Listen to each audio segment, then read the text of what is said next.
3分鐘帶你認識雞兔同籠問題。Hello， 大家好，我係 VIP 丁嘅 Cycle 老師。今日我哋一齊嚟學習雞兔同籠。咩係雞兔同籠呢？呢個係一個經典嘅數學問題，即係我哋將雞同兔仔擺喺個籠入邊，話你知頭同腳嘅數量，要你計算出雞有幾多隻，兔有幾多隻，呢個就係雞兔同籠。咁雞同兔有咩區別啊？就係佢哋頭同埋腳嘅數量啦。好，雞同兔佢哋各有一個頭，係咪？所以頭佢哋係一樣嘅。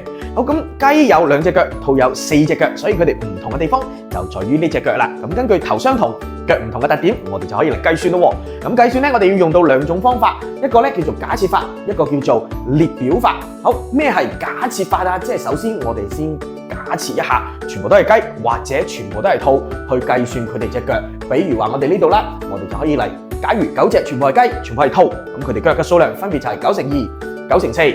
好啦，最後我哋就知道啦，18同36，咦，18更加之接近呢個22喎，咁即係話全部都係雞，呢一種情況更加之接近真相，所以我哋就可以開始列表啦。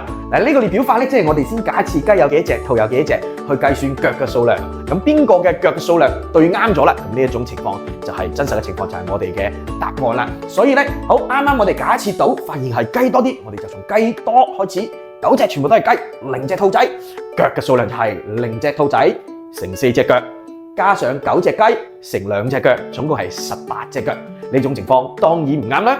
好，跟住我哋只需要改變兔嘅數量同雞嘅數量，比如話我哋加多一隻兔仔，減少一隻雞，加多兔仔，減少一隻雞，咁我哋一直加落去，肯定可以揾到最後嘅情況嘅。最後咧，我哋發現2隻兔仔、7隻雞嘅時候咧，腳嘅數量同題目係一樣嘅，所以呢一種咧就係正確嘅情況啦。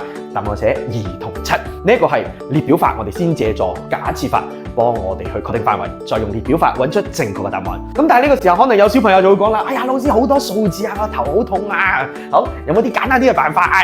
所以今日咧我哋仲帶嚟咗第2種辦法，呢個辦法咧叫做畫圖法，即係我哋用一啲簡單嘅符號代表頭同腳，通過畫圖去解決問題。好啦，總共有9個頭，我哋就可以畫9個圓圈，代表9個頭。好，每個頭下面咧至少要有2隻腳嘅，點解咧？因為無論你係雞定係兔，喺呢下邊至少都有2隻腳。